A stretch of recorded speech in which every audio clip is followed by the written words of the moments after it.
ಆತ್ಮೀಯ 4 ಸಾರಿಗೆ ನಿಗಮದ ನೌಕರ ಬಂಧುಗಳೇ ನಮಸ್ಕಾರ. ಬಂಧುಗಳೇ, ಎಪಿಸೋಡ್ 5 ಏನು ಸಾರಿಗೆ ನೌಕರರ ಇಂದಿನ ದುಸ್ಥಿತಿಗೆ ಕಾರಣ ನೋಡಿ. ಇವತ್ತು ತಿಳಿಸಿಕೊಟ್ಟಿರುವಂಥದ್ದು ಭಾಳ ಅನ್ಯಾಯವಾಗಿರುವಂಥದ್ದು ನಮ್ಮ ನೌಕರರಿಗೆ, ಅದು ನಿವೃತ್ತಿ ನೌಕರ ವಿಚಾರದಲ್ಲಿ. ಈ ಸತ್ಯಾಸತ್ಯತೆಯನ್ನು ತಮಗೆ ತಿಳಿಸ್ಲಿಕ್ಕೆ ಪ್ರಯತ್ನ ಮಾಡ್ತಾ ಇದ್ದೇನೆ. ಇದು ಎಲ್ಲ ನೌಕರಿಗೆ ತಲುಪುವವರೆಗೂ ಶೇರ್ ಮಾಡುವುದು ಬಿಡುವುದು ನಿಮಗೆ ಬಿಟ್ಟಿರುವಂಥ ವಿಚಾರ. ಯಾಕೆ ಅಂತಂದರೆ ಇವತ್ತು ನಾವೇನು ಕರಾಳ ಸತ್ಯಗಳನ್ನ ಹೇಳಕ್ಕೆ ಶುರು ಮಾಡಿದ್ದೀನಿ.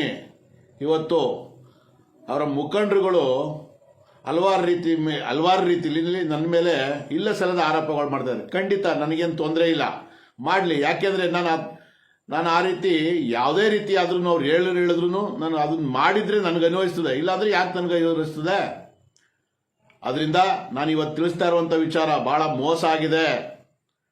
ಏನಪ್ಪ ಅದು ಅಂತಂದರೆ, ಏನು 2014ರಲ್ಲಿ ಪೆನ್ಷನ್ ವಿಚಾರದಲ್ಲಿ, ಹೈಯರ್ ಪೆನ್ಷನ್ ವಿಚಾರದಲ್ಲಿ ಒಂದು ಸುತ್ತೋಲೆ ಬರುತ್ತೆ. ಕೇಂದ್ರ ಸರ್ಕಾರದ ಆದೇಶದ ಪರವಾಗಿ PF ಕಮಿಷನರಿಂದ ಒಂದು ಸುತ್ತೋಲೆ ಬರುತ್ತೆ ಹೈಯರ್ ಪೆನ್ಷನ್ಗೆ.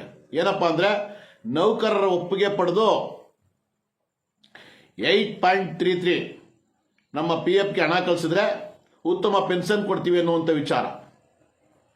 ಇದನ್ನ ಏನು ಮಾನ್ಯ AITC ಸಂಘಟನೆ ಅನಂತ್ ಸುಬ್ರಾವ್ ಅವರು ಯಾಕೆ ತಡೆ ಹಿಡಿದ್ರು ಅನ್ನೋದು ಅವ್ರಿಗೆ ಗೊತ್ತಿರಬೇಕು. ಅದು ಇವತ್ತು 1,500 ರೂಪಾಯಿ ಪೆನ್ಷನ್, 2,500 ರೂಪಾಯಿ ಪೆನ್ಷನ್ ತಗೊಂಡು ನಿವೃತ್ತಿ ನೌಕರರು ಜೀವನ ಮಾಡೋಕ್ಕಾಗ್ದಲೇ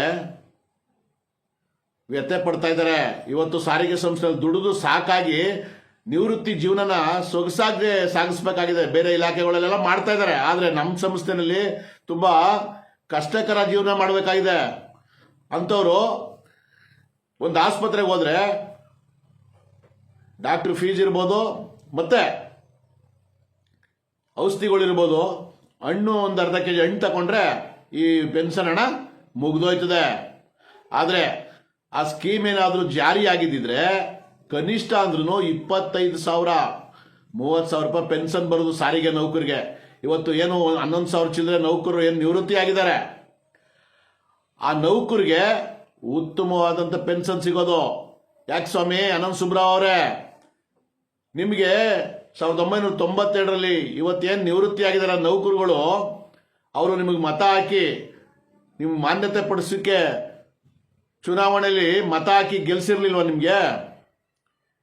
ನೀವು ಅವ್ರಿಗೆ ಇವತ್ತು ಮೋಸ ಮಾಡಿರುವಂಥ ರೀತಿಲಿ ಎದ್ದು ಕಾಣ್ತಾ ಇದೆ. ಯಾಕೆ ನೀವು ಅವತ್ತು ಆ ಏನು ಸುತ್ತೋಲೆ ಇತ್ತು, ಆ ಸುತ್ತೋಲೆನ ನೌಕರರ ಅಭಿಪ್ರಾಯ ಪಡೆದು ನಿಮ್ಮ ಲೆಟರ್ಡಲ್ಲಿ ನೀವು ಕಮಿಷನರ್ಗೆ ಕಳಿಸ್ಕೊಟ್ಟಿದ್ರೆ ನಮ್ಗೆ ಒಳ್ಳೆ ಪೆನ್ಷನ್ ಬರ್ತಿರ್ಲಿಲ್ವ ನಮ್ಮ ನೌಕರಿಗೆ?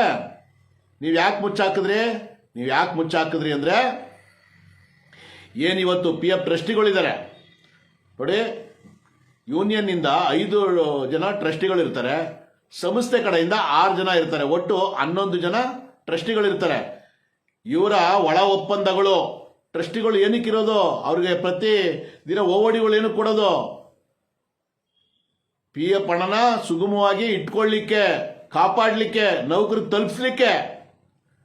ಆದರೆ ಇವರು ಒಳ ಒಪ್ಪಂದಗಳು ಮಾಡಿಕೊಂಡು, ರಾಜಕೀಯ ಒಳ ಒಪ್ಪಂದಗಳು ಮಾಡಿಕೊಂಡು, ಸಂಸ್ಥೆ ಜೊತೆ ಒಳ ಒಪ್ಪಂದಗಳು ಮಾಡಿಕೊಂಡು ಅವತ್ತು ಅಲ್ಲಿ ಕಳಿಸ್ತಲೇ ನೇರವಾಗಿ ಹಣನ ಟ್ರಸ್ಟಿಗೆ ಕಳಿಸ್ಕೊತಾರೆ. ಯಾಕೆ ಟ್ರಸ್ಟಿಗೆ ಕಳಿಸ್ತಾರೆ ಅಂತಂದ್ರೆ, ಟ್ರಸ್ಟ್ನಲ್ಲಿ ಹಣ ಇದ್ರೆ ಬೇರೆ ಬೇರೆ ನಿಗಮಗಳು, ಬೇರೆ ಬೇರೆ ಸಂಸ್ಥೆಗಳಿಗೆ ಸಾಲ ಯಾರು ಕೇಳ್ತಾರೆ ಅವ್ರಿಗೆ ಹಣ ಕೊಡ್ಬೋದು. ಹಣ ಕೊಟ್ರೆ ಏನಪ್ಪ ಲಾಭ ಅಂತ ನೀವು ಅನ್ಕೋಬಹುದು. ಹಣ ಕೊಟ್ರೆ ಅಲ್ಲಿ ಬರುವಂತ ಏನು ಬಡ್ಡಿಗಳಿದೆ, ಆ ಬಡ್ಡಿನಲ್ಲಿ ಕಮಿಷನ್.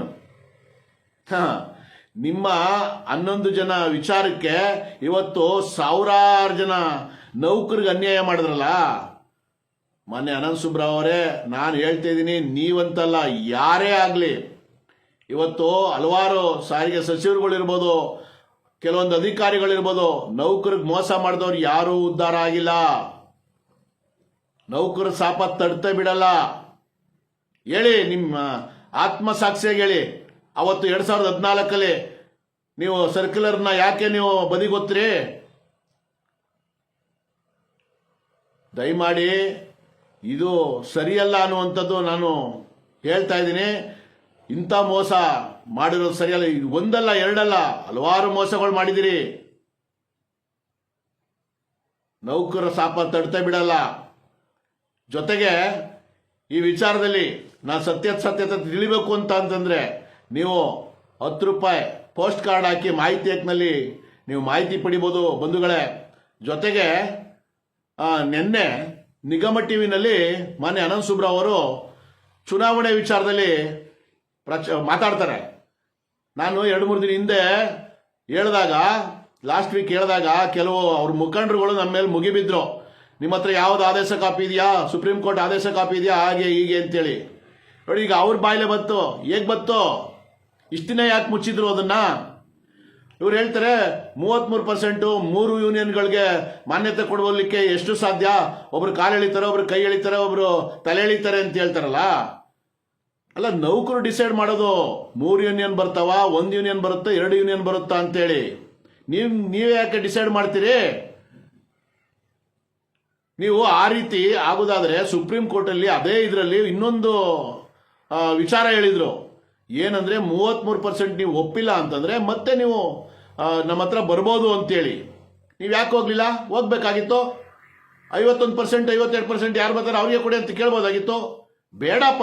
ಈಗ 1 ಲಕ್ಷ ಜನ ಇದ್ದಾರಪ್ಪ, ಉದಾಹರಣೆಗೆ 33% ಸಮವಾಗಿ ಹಂಚ್ಕೊಳಕ್ಕಾಗುತ್ತಾ? 99,000 ನೌಕರು 3 ಸಂಘಟನೆಗೆ ಹಂಚ್ತಾರಾ?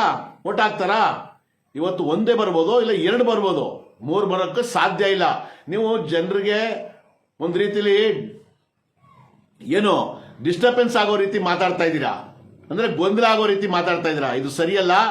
ನಾನು ಹೇಳ್ತಾ ಇದ್ದೀನಿ, ಹಲವಾರು ಸತ್ಯತೆಗಳನ್ನ ತಿಳಿಸ್ತಾ ಇದ್ದೀನಿ. ನೌಕರರೇ, ಈ ಹಲವಾರು ವಿಚಾರನ ಹೇಳ್ತಾ ಇರೋದ್ರಿಂದ ಹಲವಾರು ಮುಖಂಡರುಗಳು ನನ್ನ ಮೇಲೆ ಮುಗಿಬಿದ್ದಿದ್ರೆ ತೊಂದರೆ ಇಲ್ಲ. ಅದರಿಂದ ಈ ವಿಡಿಯೋನ ಎಲ್ಲ ಸಾರಿಗೆ ನೌಕರಿಗೆ ತಲುಪೋರ್ಗೆ ಶೇರ್ ಮಾಡಿ. ಮತ್ತೆ ಮುಂದಿನ 6ನೇ ಎಪಿಸೋಡಲ್ಲಿ ಇನ್ನೂ ಹಲವಾರು ವಿಚಾರಗಳಿವೆ, ತರ್ತೇನೆ. ನಮಸ್ಕಾರ ಬಂಧುಗಳೇ.